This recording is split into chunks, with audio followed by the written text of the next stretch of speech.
Welcome back to the Property Trio, the podcast for the sophisticated investor. It brings me great pleasure to be hosting today. It's wonderful to be here with my two favourite co-hosts. Today we're diving into a listener question that brings us face to face with the Victorian Home Buyers Fund.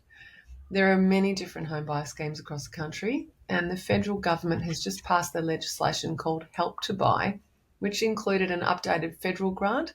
So we thought it would be timely to talk a client scenario through because a lot of the strategy will be similar. Luke's a dedicated listener and he's sent in his question about navigating the fund's shared equity structure and how to best approach the government's stake in his home. Dave and Mike are here with me to unpack this for Luke and hopefully for others who might be considering or currently using similar schemes. Mike, can you give us a bit of background on Luke? Yeah, I can. But the shared equity thing, it's interesting, isn't it? I mean, there's a strong argument now to say that the government is incentivised by appreciating house prices with stamp duty revenues and all those sorts of things, land tax revenues. Now they own equity in the bloody thing as well. Like the conspiracy theorists will be going nuts on this. But and they're only owning more and more residential property through these shared equity schemes. And how do we make things more affordable? Well, we'll give out these little grants just so that more people can get in. I mean, I know I'm being a bit facetious, but I mean, for the people that are jazzed up about that, they're going to get more ammunition from this sort of stuff. But back to Luke. Well, humans respond to incentives. We know that. Economists have had Nobel Peace Prizes for studying this fact. And that's what the whole Freakonomics book is about, incentives. 100%, yeah. Let's talk about Luke, though. 30 years old, high school teacher, 120K annual salary, 1 baby, 2 dogs, 0 cats. Wonder why the 0 cats was mentioned. Is that like a political statement, like go the dogs? But that's a good dog to cat and child ratio in my view. I mean, they say dogs are the best people. Cats are just sort of sneering, cynical things, aren't they? I mean, I identify with that. I feel a bit that way too, Mike, but I know Kate They're doesn't. lower maintenance. That's true. True. So they're takers. They are. His partner will return back to work in about 6 months on approximately 70K, but of course the time frame is up in the air, depending on how life with the baby and parenting goes. I mean, that is always a variable, isn't it? But when she does go back, it'll take their total income up to 190K. Now, Luke bought his home in the northern suburbs of Melbourne for $670 in 2021 with the Victorian Home Buyer Fund's help, contributing 5% of the purchase price themselves, and with the government fund covering another 25%. And the good news is the home's value has since increased to around 720 to 740, maybe more, pending a val. But the government will love that too because they've got equity in that growth. Cool. And that's sort of the focus of what we're talking about here. Yeah, thanks, Mike. Luke's question is this. Given my circumstances, do you think I should, 1, draw from this equity to buy out some of the government's position, or 2, save to buy out some of the government's position, or 3, do nothing and pay out the 25% when I potentially sell in 4, 5, 6 years, or number 4, convert the home to an investment property in the future? The dream is to move to a freestanding house around Preston Thornbury, so that's just a tad further north than Northcote, where we have better schools for our growing family. Dave, I'd love to start with you on this. What are the primary considerations Luke should weigh up in his decision? Thanks, Kate. Luke's got a few considerations there, doesn't he? So it's important for Luke to understand how the government's stake is tied to the property's value. So for all our listeners, in this instance, the government contributed 25% of the purchase price to begin with. So as his property appreciates in value, 25% of every dollar of that growth in value goes into the government's pocket. Back to what Mike was talking about at the start of the episode. So this is irrespective of how much Luke and his wife spends on the property with regards to repairs and maintenance and any general upkeep while they own the property. The government will still be getting 25% of every dollar in growth. So as long as the property continues to appreciate in value, the government's share is going to be worth more.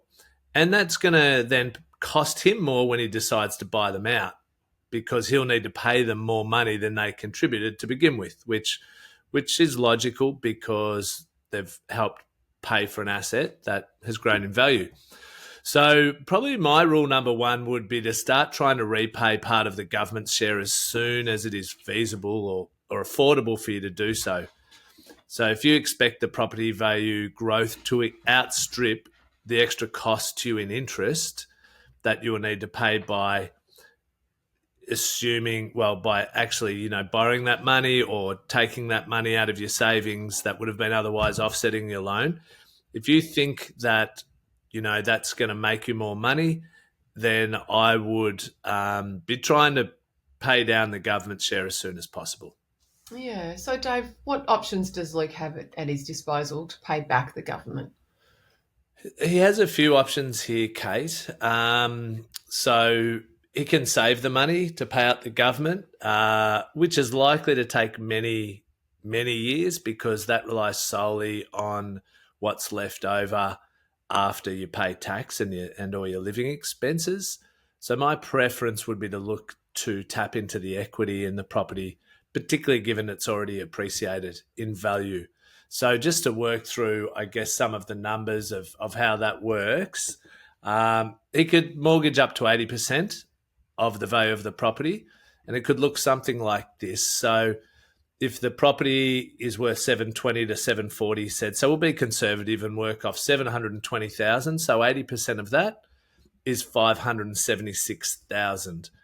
So the government provided 25% of the initial 670,000 purchase price. So he got the government to kick in $167,500, which is no small number, no small contribution, is it, guys? It's massive. Compare that to a first homeowner grant, and it's massive. Yeah.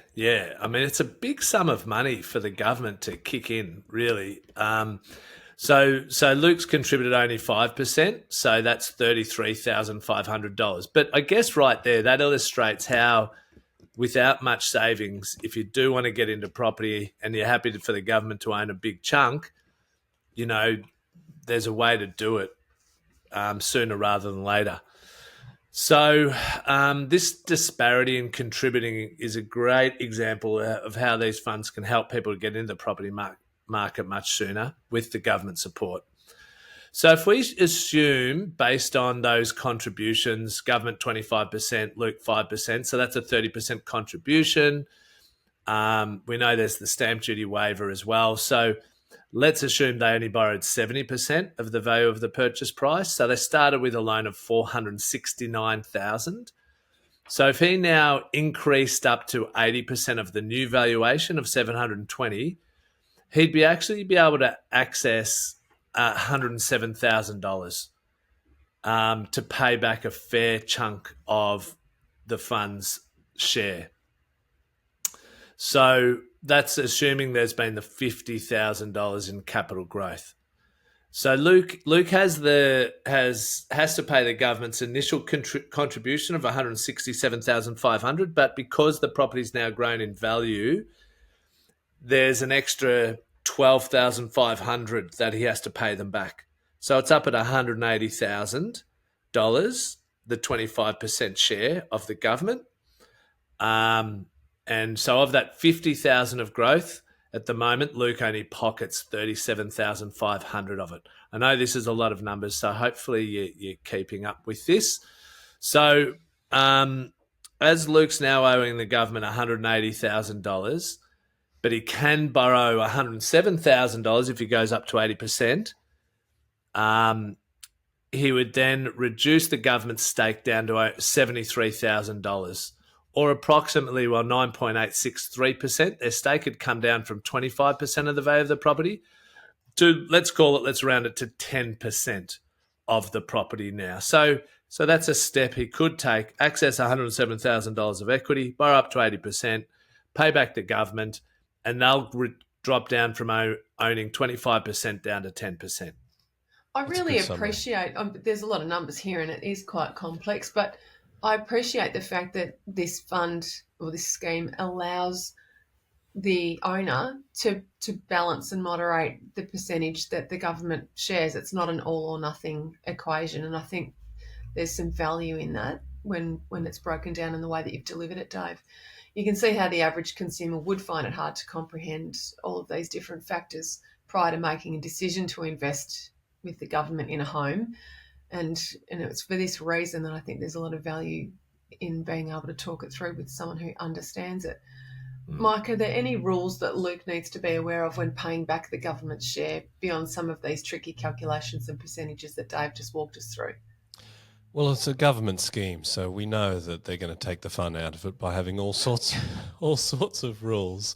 And as an interesting aside, like the race to pay them back, it's more important when the market's appreciating, right? So I wonder if that's sort of like a consideration, because your strategy sort of said, Dave, all right, well, let's get rid of them, right? Because they keep getting a clip of the ticket on this capital growth. But if it's going nowhere, then there's also that opportunity to maybe, okay, we stay there. We get an investment property, because they are looking at that next property as well. But yeah, I don't know. I'm just throwing some stuff out there for you. But when it comes to the rules, well, they're not allowed to buy another property until they've paid off the government. So it has to be 100% unencumbered by the government. Yeah. Okay. Well, that shuts that one down. So yes, they can reduce the share, but any single payment has to be at least 10K.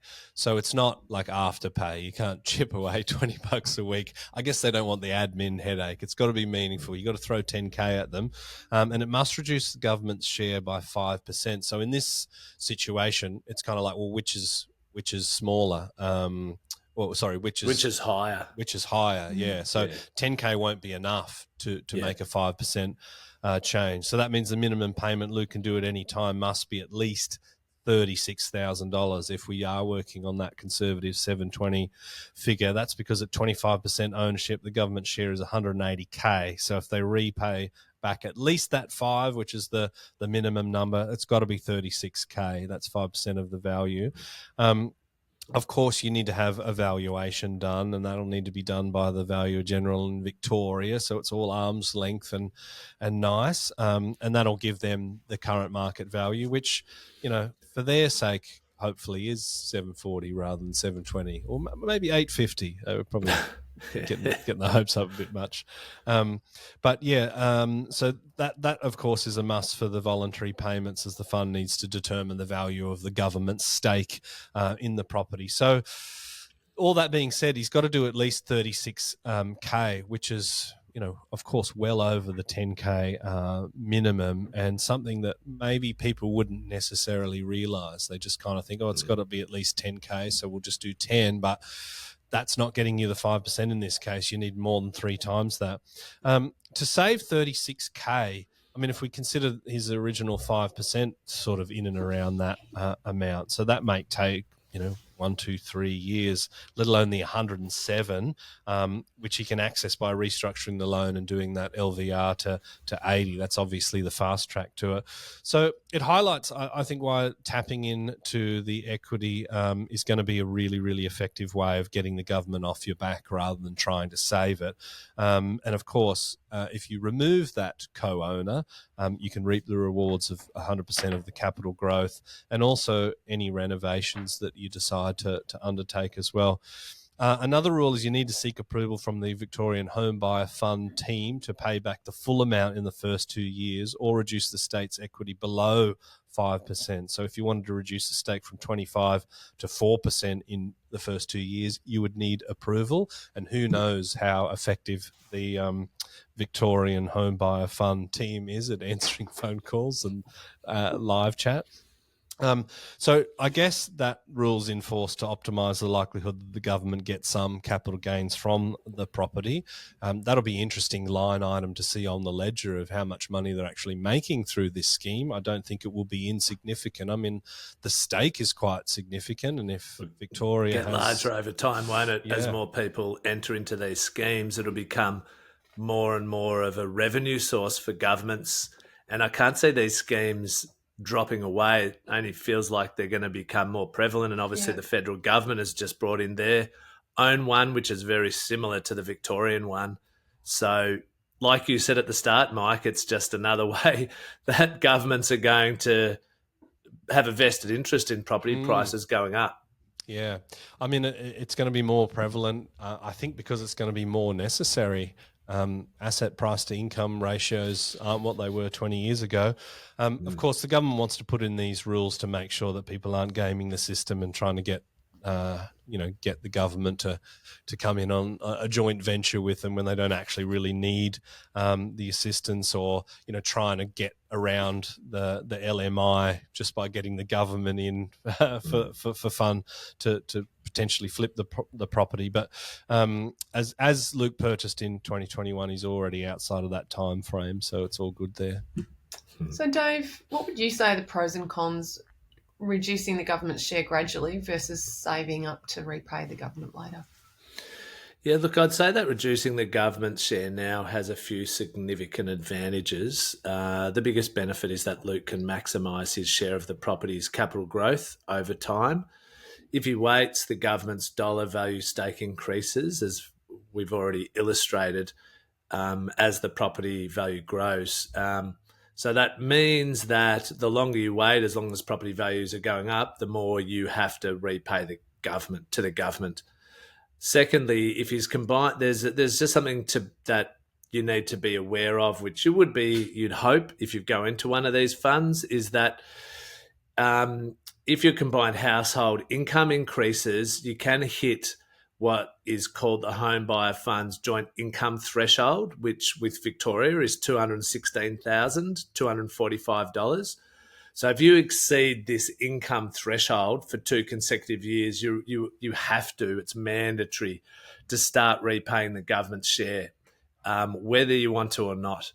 So, and whether, probably most importantly, whether you've actually budgeted for this or not. Because as we know, often, as income increases, people's savings don't, their living expenses do. So it's something you really need to be aware of, this income threshold.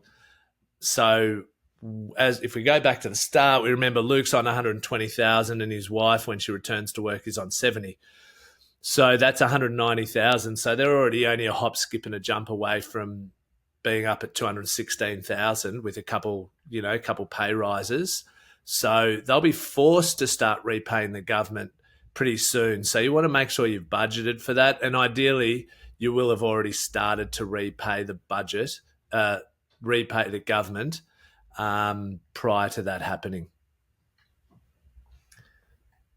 I also think so something else, the government requires you to undertake annual income reviews to ensure you still meet the criteria for the Home Buyer Fund. But also I think people, generally people don't like having debts to a third party hanging over their head. So reducing it as soon as you can means you're providing yourself with the peace of mind that you're paying off that debt and your stake in the property is increasing. So therefore you're growing your wealth faster, which also, this ultimately is getting you closer to releasing the government and then taking your next property step. And whether that is buying an investment property, upgrading the home, which he's spoken about, turning this one into an investment property, or renovating the existing home. You can't do any of those things until the government's removed. Yeah, so true. So, Mike, are there any cons to this approach?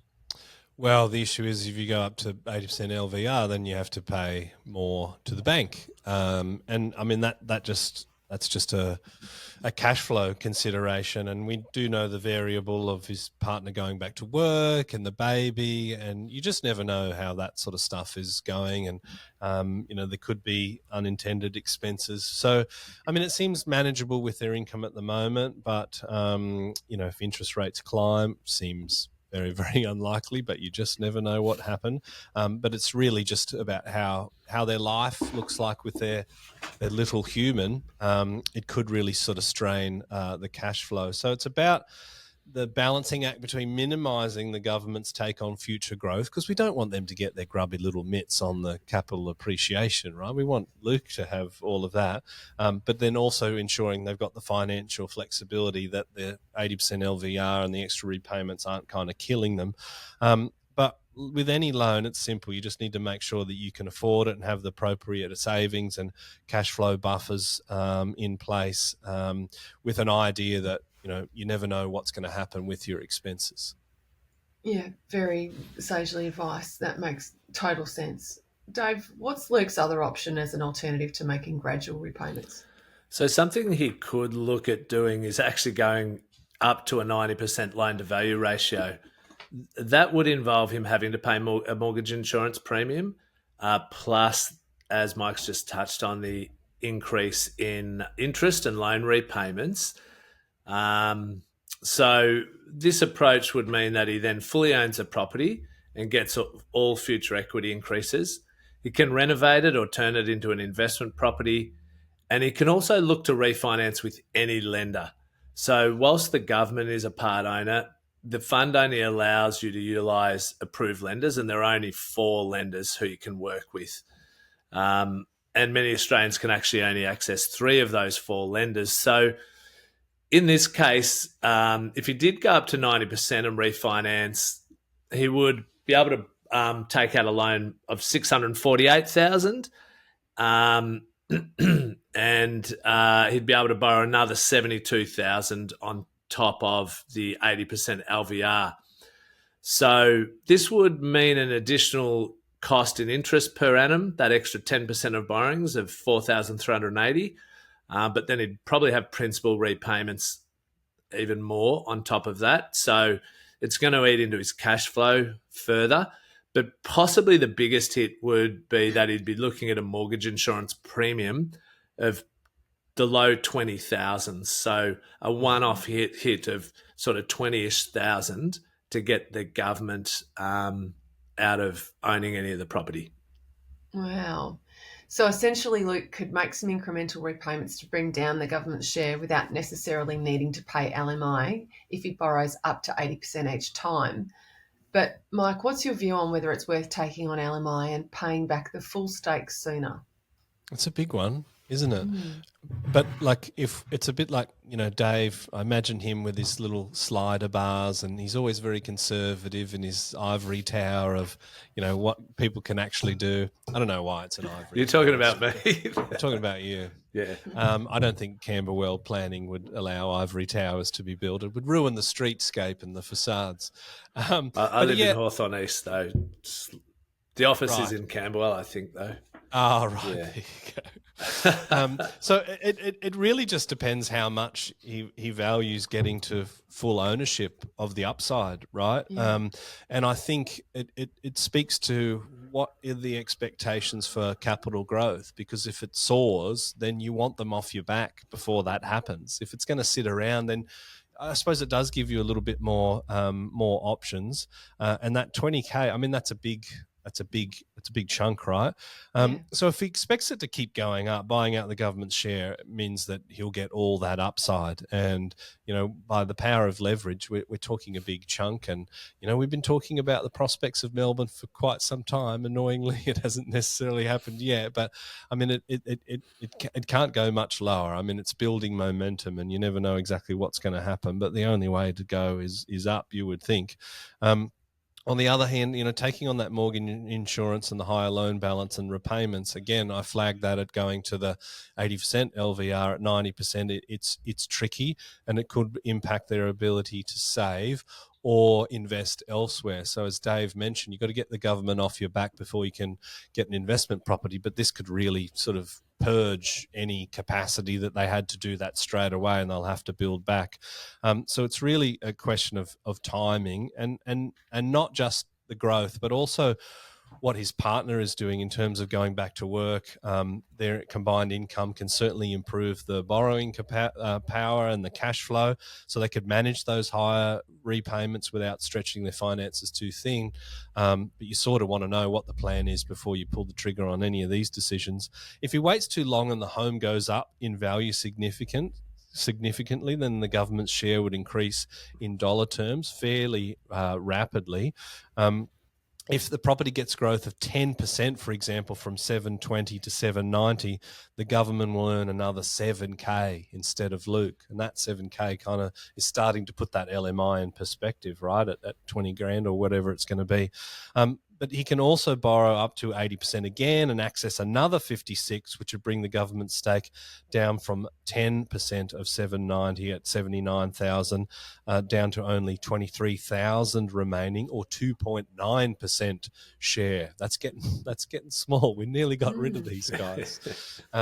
So the reality is there's always a major unknown, and that is really how rapidly the property will grow in value. So it's about weighing up the cost of the mortgage insurance against the value of getting that full equity sooner, so you own all of that upside, or at least as much as you can. But it's not an exact science, because capital growth doesn't always happen in a linear way that we can easily map out. There is a little aspect of crystal ball in there. So at this stage, the LMI premium of 20K still seems quite prohibitive relative to the benefits. You would want to guarantee there's a big growth for that to make more sense. So it might be better to just go through the process of accessing that equity periodically as it grows in value. But we're getting into your sweet spot here, Dave, so I don't want to tread on your size 13s. I made that up. I don't know how big your feet are. How close about was size 13, yeah. There you go. I am an estimator as You're a foot profession. estimator. So I mean, Dave obviously has helped me with some of my homework here. But yeah, I know at times there are some lenders that will offer 85% without LMI. So that's something that would encourage me to sort of advise him to speak to a strategic mortgage broker like Dave, because that could be another handy option for him to have a look at, rather than having to wait until he hits the 80% LVR. But it's only an option if he can repay the government in full. Yeah, that's right, Mike. You've nailed that. So that's something for Luke to consider. I threw you with the size 13s, didn't I? You're good at estimating, clearly. You're in the right profession. Something for Luke to consider is what the mortgage insurance premium would be as the loan to value ratio reduces down as well. So, if he goes to 80% now, but then the next step, he might be able to pay them out in full, and at an 87% LVR, for example, the mortgage insurance premium does come down when your loan-to-value ratio comes down, because the premium is risk-based. So the higher the LVR, the higher the premium. So, each time you're looking to repay the government, you really should have these conversations and get this assessment with your strategic mortgage broker, and they'll be able to help you with this analysis. So, so look, if he borrowed 85%, it would give him a loan amount of 612 minus the existing debt of 469,000. He would be able to draw on 143,000 out, but it's not enough to cover the 180,000 the government owns. So at this stage, he couldn't go to the 85, switch out to one of the non-approved lenders, potentially get an 85% loan without mortgage insurance. He still wouldn't be able to pay out the government in full. So at this stage, it's sort of 80% with approved lender, or go out to around 90% and pay the mortgage insurance by the looks of it. He's kind of hedging against growth in a way, right? Because growth, yes, of course, like growth is beneficial because we're talking about revaluing and pulling equity out, but we also don't want the government to have that upside of growth. So if we can chip their share down and there is growth, we're almost like covering it by reducing their stake in it. I kind of love your fighting spirit, Mike, but I think, to bring us back to why people would embark on a scheme like this, it's because they need it. And I think there's a critical question there for anyone who's contemplating. And if you don't need it, then you can look at other options. And I'm saving one of those for my gold nuggets. But if you do need it, I always maintain the idea that, if you had a shared equity, whether it's with the government or with someone else, and you've got to buy someone's share out, I'd still rather pay an increased share because you've had growth, because after all, you're still getting 75% of it, then, focus on the government and try and minimise what you have to pay them back. That would imply that your property's not growing. So I think circling in on why you do this and what the merits are is really important. Yeah, it is really about, okay, well, if I can get into the property market sooner rather than later, and I'd have to wait multiple years through my own savings, you probably, and you think the property market's going to increase in value over that point in time, it certainly makes a case for getting into a shared equity scheme in that type of situation. Definitely. And, sometimes these shared equity schemes make the difference between buying something that will only last you for a couple of years versus something that will give you a lot longer tenure and it's a more suitable property for your growing needs. So there are all kinds of reasons why people reach out for something like this. And I've seen people do it that I think shouldn't have as well. So we'll chat about that soon. But in wrapping up, thanks particularly to Dave for all of these great notes and all of this number crunching. And just to sum up, as we've touched on, Luke can't convert the property to an investment property unless he owns it in full. Luke has said they might want to move to a home around Preston or Thornbury in a few years' time. And based on what we know of his situation, he will need to sell to upgrade in all likelihood. So basically, Luke is quite restricted here, and the upshot for Luke is when they look to upgrade in 4 to 6 years, they would like to keep this home as an investment, they'll need to pay out the government's share completely prior to doing that. Overall, it sounds like there are solid reasons to start paying down the fund's share sooner rather than later, either through incremental repayments or by refinancing to remove the government's stake entirely, even if it involves mortgage insurance. But perhaps when the premium is somewhat lower than it is currently, that will be a better time to consider doing that. So to sum it up for Luke, considering a gradual buyout of the fund's share now would give him greater control over future capital growth and will help him get a place where he can change the purpose of the property sooner. He could refinance to access equity at an 80% LVR without LMI. That could help him reduce the government stake from 25 to around 10% now. Or he could hold off on the full repayment until his partner returns to work, if that would give them more borrowing flexibility. He may be able to fully buy back the government, but that would currently come with a hefty mortgage insurance premium that may not outweigh the benefits currently. And lastly, he should be mindful that the income doesn't have far to go before they have to start paying the government back anyway. So there's another motivation to get ahead of the game before being forced to do so. Luke, thank you for reaching out to us, and we hope this helps you plan your next steps with the Victorian Home Buyers Fund. And for any listeners with similar questions, feel free to reach out. Dave, Mike and I, we all thank you for letting us unpack this complex topic, and stay tuned for our gold nuggets.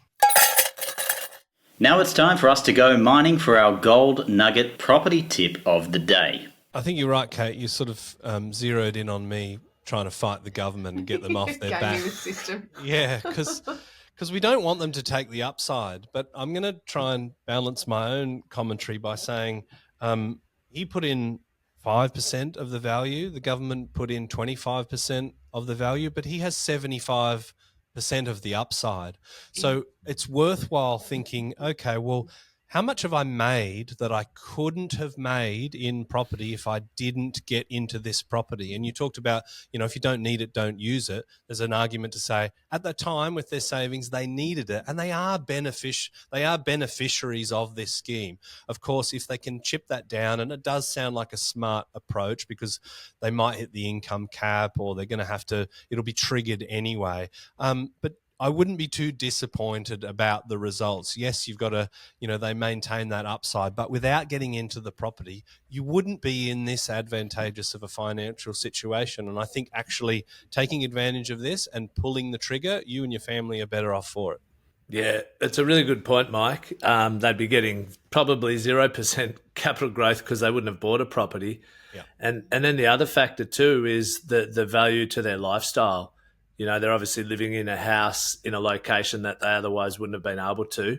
They're about to have their first child, raise it in its early years in that house, which they wouldn't have been in otherwise. So, and maybe, who knows, they might end up having a second child as well, who spends some time in that house. So, yeah, there are definite benefits. As much as in an ideal world we'd prefer that government wasn't owning property with people, there's certainly times where there's a benefit, isn't there? Yes, definitely. Yeah, look, probably my nugget's probably flowed through in the discussion is to aim to maximise your ownership as soon as possible. The sooner you reduce or eliminate the government stake, the more you'll benefit from future capital growth. It might seem like a big upfront effort, but the long-term rewards of full equity ownership can be substantial, as well as the flexibility to renovate, upgrade your home, or turn it into an investment. So that way you're investing in your own wealth and not splitting it with anyone else, notwithstanding everything we've just said about the benefits of getting in it sooner rather than later with the government. So look, and I'd just say, yeah, as we've touched on a little bit too, a good strategic mortgage broker like one of ours will help you work through these considerations. And if you're a client of that business, or commit to becoming one, because no one works for free. I've got a gold nugget, and I do respect these shared equity schemes when they're suitable for the purchaser. But I've mentioned it earlier. I've seen people do it when I think they could have taken a different route that might have served them better. We can't underestimate the value of the first home guarantee scheme or the home guarantee scheme. And there is a little bit of a difference because you don't necessarily have to be a first home buyer to be eligible for this scheme. There are limited places, but it's worth looking up because it solves the lender's mortgage insurance issue. And when you were talking about the LMI that Luke could have been facing, Dave, I thought that was eye-watering for someone who originally embarked on this to try and optimise their chances of getting the right property and save some money for themselves. That's a lot of money to throw at an insurer.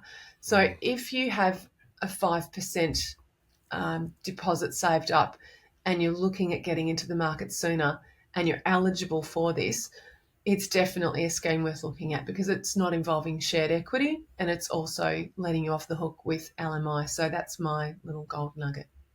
Yeah. And look, actually, just on that point as well, it's probably a bit easier if you're on a higher income close to that limit threshold of 215,000, because if you haven't got the savings but you've got the higher income to service the debt, you can buy a better quality but higher priced asset as well. So probably not ideally for what it's trying to do, but it probably favors people who are on a higher end towards that upper end that you're allowed to qualify for in terms of your income. Wow. Well, on that note, we've covered a lot of ground in this one. It was a great listener question. I'll look forward to seeing you both in the studio this time next week. See you then. See you later.